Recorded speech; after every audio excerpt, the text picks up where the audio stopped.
des cafés baroques parce que je me rends compte que souvent, la plupart des gens qui viennent au café baroque ne savent pas vraiment comment c'est organisé, qui le porte, etc. Donc, simplement quelques mots pour dire que c'est la 4e année des cafés baroques, que ça a toujours eu beaucoup de succès. Mais ce que vous devez savoir, c'est que c'est une manifestation qui est entièrement bénévole.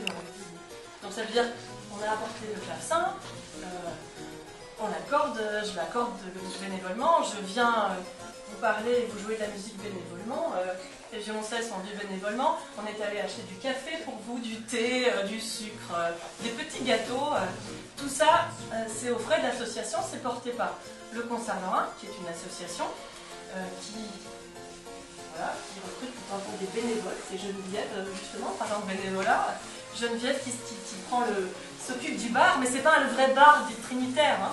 On n'a pas le droit de faire une caisse, on n'a pas le droit, c'est pour ça qu'on vous dit, si vous voulez boire quelque chose, on vous a fait du café, si vous êtes sympa, vous pouvez mettre quelque chose, une petite pièce, ça permettra d'aider à acheter le café la prochaine fois.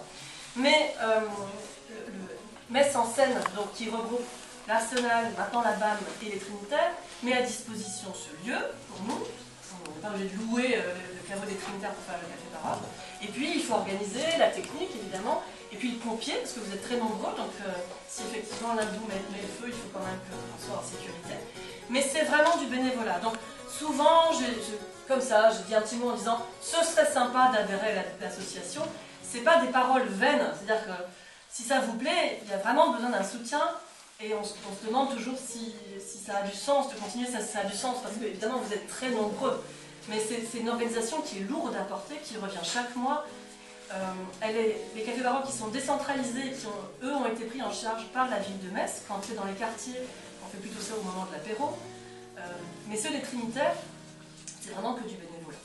Donc il y a une façon idéale aujourd'hui de nous soutenir, évidemment, c'est d'acheter ce disque merveilleux, qui en plus ferait un très beau cadeau de Noël pour plein de gens, pour plein d'amis, pour la famille, etc. Donc ce disque est en vente, vous ne le trouverez pas dans le commerce. Si vous voulez l'acheter dans le commerce, il faut attendre le mois de janvier.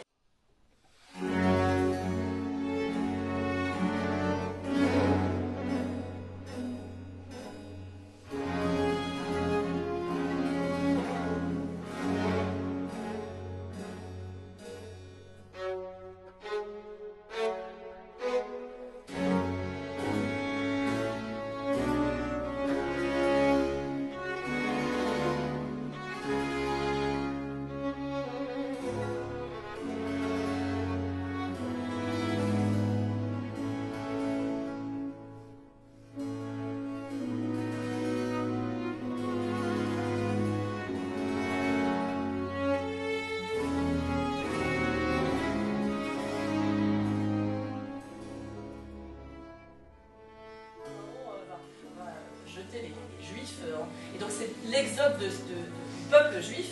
Et il y a ce passage extraordinaire du passage de la mer Rouge. Donc où Dieu va assécher cette mer pour que le peuple juif puisse la traverser.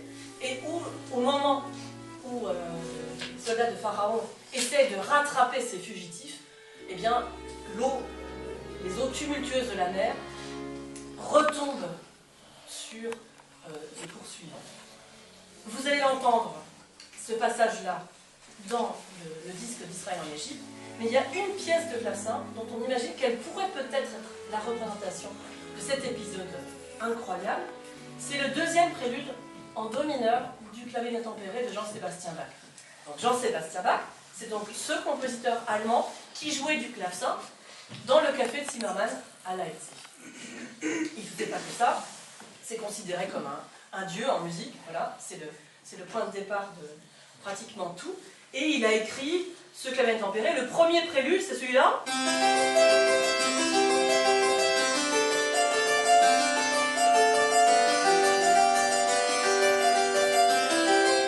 Je passe ça jusqu'à la fin, qui est comme un cours d'eau qui s'avance calmement. Il ne faut pas oublier que Bach, donc le nom B-A-C-H, Bach en allemand, ça veut dire ruisseau. Et j'aime beaucoup cette idée que ce premier prélude, c'est peut-être un peu sa signature à lui. C'est un ruisseau tranquille. Et le deuxième prélude, en do mineur, ça n'a plus rien de tranquille. Et donc certains musicologues ont imaginé qu'à cette époque-là, effectivement, il y a d'autres clavecinistes et contemporains de Jean-Sébastien Bach qui ont écrit des pièces de clavecin, c'est de la musique pure pour clavecin, et qui reprennent des épisodes bibliques. Alors pourquoi pas imaginer que ça c'est la fuite du peuple, etc. Et qu'il y a un moment dans le prélude qui fait... Donc sur ce pédale, on sent des mouvements, et ces mouvements-là pourraient être l'eau qui se soulève, pour ensuite devoir traverser rapidement. Ça c'est la traversée de la mer Rouge au sec, pour ensuite voilà, les eaux se referment après le passage du peuple. Donc j'essaie de vous jouer cette œuvre qui est très évidemment assez virtuose et assez impressionnante de ce clavier d'intempéré. Vous entendrez la version pour grand orchestre, double chœur, tout à l'heure de Handel. Mais voilà une version, on va dire, domestique, ou bien peut-être une version café, tout simplement.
Cette idée géniale du basson qui se mélange avec le violon.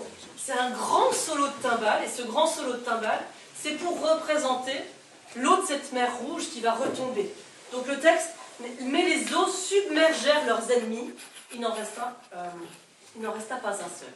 Donc les eaux submergent avec une force incroyable. Vous avez, ce sont des motifs qui sont très rapides. Vous savez,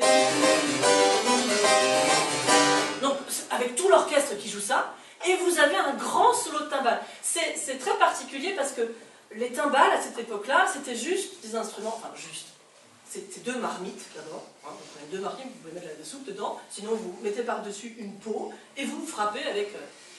C'est plus compliqué dans les orchestres modernes, mais c'est vraiment des grosses marmites à cette époque-là. Et donc vous jouez, vous accompagnez les instruments tels les trompettes et les trombones. Là, il n'y a pas de trompette et de trombone. Il y a juste un solo de timbales très impressionnant, donc vraiment avec des roulements de timbales. Et c'est ces roulements de timbales qui vous font ressentir que voilà, toute l'eau submerge les ennemis.